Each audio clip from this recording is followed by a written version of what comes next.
Halo, perkenalkan nama saya Nadita Angelina. Saya merupakan salah satu mahasiswa dari Universitas Multidata Palembang, Fakultas Ekonomi dan Bisnis, Program Studi Manajemen. Di video ini, saya akan membahas hasil modifikasi proposal dengan judul Analisis Faktor yang Mempengaruhi Kepuasan Konsumen terhadap Kualitas Produk dan Pelayanan di Toko Remaja Dharma Husada Surabaya. Proposal ini awalnya disusun oleh Dian Puspitasari, salah satu mahasiswa dari Universitas Muhammadiyah Surabaya. Saya melakukan beberapa modifikasi agar proposal ini dapat digunakan untuk memenuhi proyek mata kuliah Bahasa Indonesia, khususnya dalam materi proposal ilmiah. Topik ini saya pilih karena menurut saya, pelayanan dan kualitas produk adalah dua hal penting dalam dunia usaha, yang tentunya pasti kita temui di kehidupan sehari-hari. Melalui proposal ini, kita bisa mengetahui bahwa dua hal penting itu sangat berpengaruh terhadap kepuasan konsumen, terutama di toko retail seperti Toko Remaja Dharma Husada.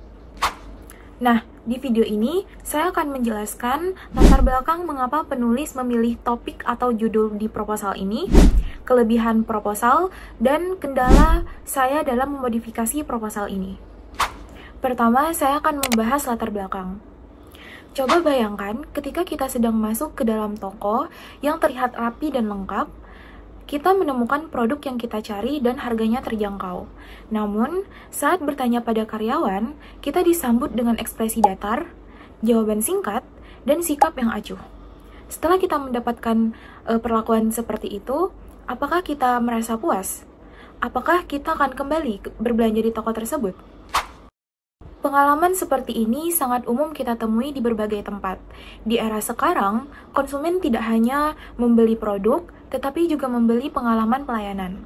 Inilah yang membuat saya tertarik untuk membahas dan memodifikasi proposal dengan judul Analisis Faktor yang Mempengaruhi Kepuasan Konsumen terhadap Kualitas Produk dan Pelayanan di Toko Remaja Dharma Husada, Surabaya.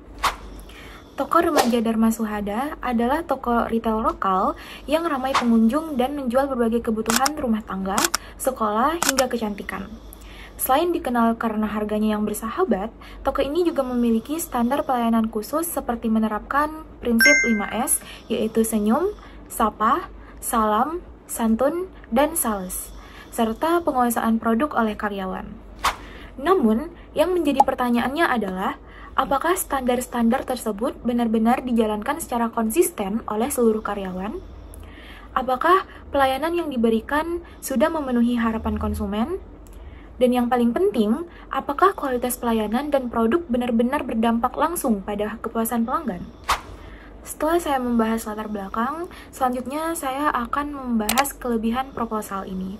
Yang pertama itu adalah proposal ini mengangkat isu yang sangat nyata dan relevan di dunia retail, yaitu tentang kepuasan pelanggan. Seperti yang kita ketahui bahwa sekarang ini orang tidak hanya ingin membeli produk yang bagus atau murah, tapi juga ingin dilayani dengan baik. Jadi, topik ini sangat cocok untuk perkembangan bisnis masa kini yang fokus pada pengalaman konsumen. Yang kedua, proposal ini membahas dua aspek penting sekaligus, yaitu kualitas produk dan kualitas pelayanan. Kita jadi tahu mana yang lebih dominan mempengaruhi kepuasan pelanggan, atau apakah keduanya saling mendukung. Yang ketiga, proposal ini memiliki nilai praktis yang tinggi. Kenapa? Karena hasilnya bisa digunakan oleh pihak toko untuk mengevaluasi sistem pelayanan, melatih karyawan, menyusun strategi pemasaran baru, atau bahkan meningkatkan loyalitas pelanggan. Dan yang terakhir, dari sisi peneliti, termasuk saya sendiri, proposal ini sangat membantu dalam mengasah kemampuan analisis. Selain menemukan kelebihan dari proposal ini, tentu pada saat proses memodifikasinya, saya menghadapi beberapa kendala yang cukup menantang. Kendala yang pertama itu adalah saya harus memperbaiki penggunaan huruf, kapital, tanda baca, dan kata baku. Kendala yang kedua, saya juga menghadapi kendala dalam penyimbolan angka. Kendala yang ketiga adalah penyesuaian kutipan. Proposal asli banyak menyebutkan sumber, namun belum semuanya ditulis sesuai dengan kaidah kutipan ilmiah, terutama dalam gaya APA edisi ke-7. Kendala yang keempat, saya juga perlu menyusun ulang daftar pustaka sesuai dengan standar APA edisi ke-7.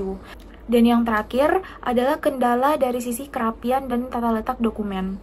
Mulai dari penomoran halaman, konsisten heading, judul bab dan subbab, hingga spasi antar paragraf dan format margin. Jadi saya berharap modifikasi proposal ini tidak hanya menjadi syarat proyek mata kuliah Bahasa Indonesia, tetapi juga bisa memberikan inspirasi dan pemahaman bahwa kepuasan konsumen bukan hanya soal harga murah atau produk yang bagus, tapi juga tentang bagaimana konsumen merasa dihargai dan dilayani dengan baik. Semoga apa yang saya sampaikan bisa menjadi bahan renungan, inspirasi, dan pembelajaran bersama, bahwa pelayanan yang tulus bisa memberikan dampak besar bagi keberhasilan sebuah usaha. Saya juga menyadari bahwa dalam penyampaian ini mungkin ada kekurangan baik itu dalam tutur kata maupun penyajian. Untuk itu, saya memohon maaf yang sebesar-besarnya apabila ada salah ucap, sikap, atau penyampaian yang kurang berkenan. Sekian video presentasi ini. Terima kasih atas perhatiannya.